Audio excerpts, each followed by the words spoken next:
Before I get started, I just wanted to say that one person's God is another person's devil, and that this video is not meant to offend anybody. The whole idea of angels being light and demons being dark is a matter of perspective.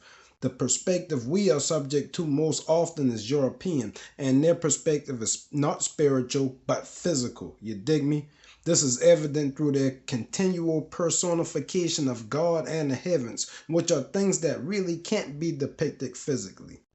For example, Jews, Christians, and Muslims all worship Saturn. I know that sounds weird to some people, but these people actually worship Saturn. So if you consider yourself a Jew, a Muslim, or a Christian, then you worship Saturn in some form. This worship extended into the European countries for centuries as they personified Saturn in many ways. Here's some pics of how Saturn is represented in the Jewish, Greek, and Roman cultures. Other names for Saturn are Melkort, Kronos, and Moloch, from the word MLK, which translates into king. So Saturn was their king, you dig me?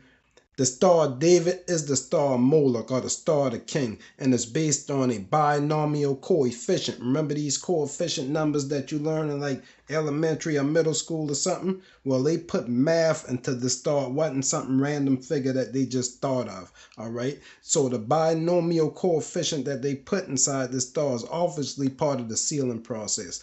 If you read Acts 7:4-3, then you can get a little bit more info on Moloch and Remphan, you dig? These people worship on Saturday, or the day of Saturn, which is more evidence of Saturn worship. Their holy day or holiday was Saturnalia, the same as Christmas. Just look it up. Christmas started off as Saturnalia. Christians have to realize that they are an offshoot of ancient Judaism. So Christians have to accept the fact that all I just said about the Jews apply to them also. They started off as Saturn worshippers, but later switched to the sun worship. They personified the sun as Jesus, and their day of worship was Sunday, or the day of the sun. Their Bible clearly states not to make graven images, but you see this picture of a Serapis God that they call Jesus with the sun behind him all the time.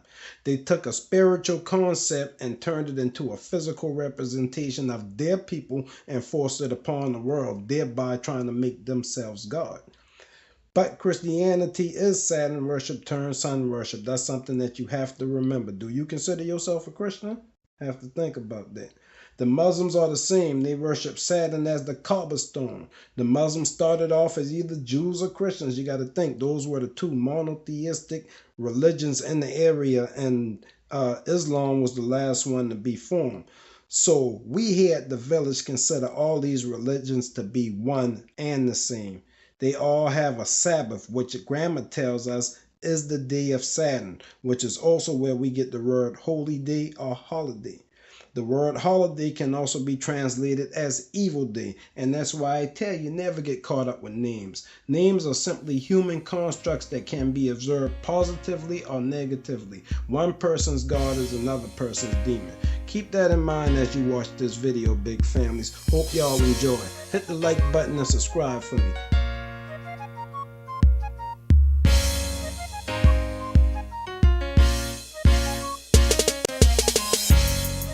Yo, what up family? It's your dog, the Ultra Melanite, coming to you live and direct once again from Charleston, South Carolina, aka the Holy City. And today we're going to be doing Indigenous Spirituality Part 2. Let's run it, alright? So, when we first examine the idea of indigenous spirituality, we should eventually ask ourselves, why are so many of us Christians? And I ain't trying to single out you Christians, I ain't trying to offend anybody, but why are we as indigenous Americans Christians, or Muslim, Jew, Morris, Cherokee, Creek, etc.?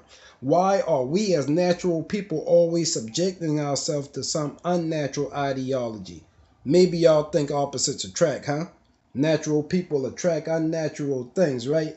Nah, homie, that's not how it works. What's really the case is most of us have forsaken our true spiritual self for physical happiness or comfortability, should I say. You let your enemy give you a physical construct that represents your spiritual requirement. You let your enemy dictate the requirements of your spirit. And that's for any ideology that puts a physical limit on your spirit. That's what happened to the Titan as they got trapped in the physical. I understand that it's just a story. For me, it's symbolic because every time I talk to one of my misguided brothers or sisters, I see proof of us being trapped in the physical. You dig me? What I mean is we as a people put more focus on physical construct than spiritual reality. Hopefully y'all watch my the video previous to this one on energy, because this video here would make much more sense after watching that one. Like I said, physical things are positive, which means it naturally repels other things. Keep that in mind. We at the village like to start with grammar. So let's do the grammar on religion. Religion itself means to bind, from the Latin religare, later turned into religio, which meant obligation, a bond, vow, binding, enslavement. And so does the term yang, which is the same as the word yoga, yoke, join, comes from the Sanskrit, which means harness or binding. So by submitting yourself to religion, you are literally binding yourself to the ideals of that religion. Do you understand what I'm saying? You dig what I'm saying? By submitting yourself to religion, you are literally binding yourself to the ideals of that religion. Let's keep going. Religion is said to be spiritual, right? However, it is purely a physical construct. You get me?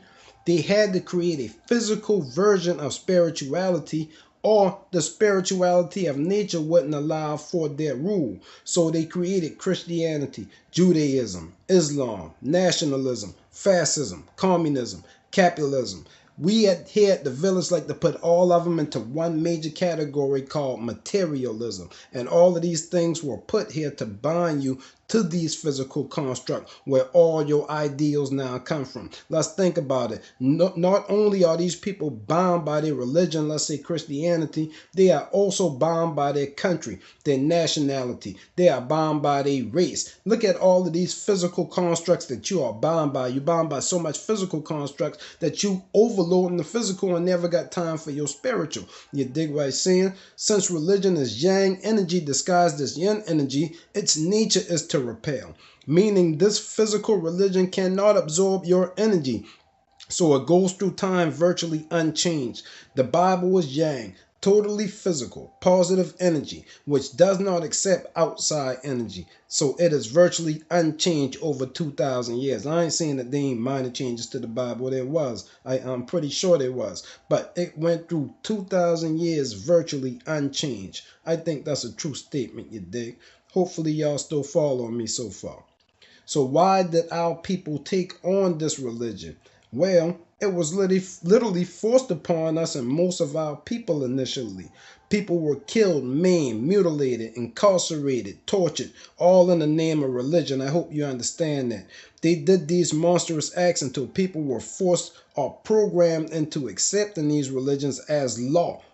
Think about it. These religions as law, which makes a lot of sense when you realize that these religions arose as political entities. Look at the circumstances under which the indigenous Americans became Christians. We were killed, destroyed, and still being killed, destroyed, and incarcerated. And after knowing all of this is true, we still accept these religions, knowing that it wasn't the way of our ancestor, knowing that it's not the way of nature. If no one came and gave this to you, it would be nothing that you would naturally form on your own.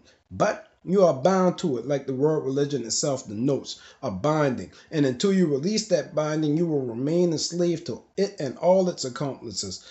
And that goes for anybody who is binded by any physical ideal such as American, Christian, black, white, or anything that puts a physical limitation on your spirit, like I said earlier. You might say, well, don't call me this, call me that. I ask you, what does it matter if the words mean the same thing? A horse by any other name is still a horse, you dig me? That's why here at the village we decided to only be binded by our love for one another and our duty to protect our king.